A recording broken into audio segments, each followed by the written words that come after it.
Siz ko'ryapsizmi? Bu yigitning hayotining oxirgi daqiqalari bir necha soniyadan so'ng u suvga sakraydi va okean tubida abadiy yo'q bo'lib ketadi. Eng dahshati, u professional suzuvchi edi. Uning o'zidan cho'kishi mutlaqo mumkin emas.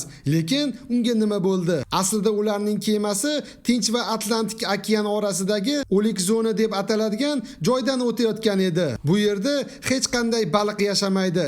Nima suvga tushsa, barchasi halok bo'ladi. Ayrim joylarda suvning rangi keskin o'zgaradi.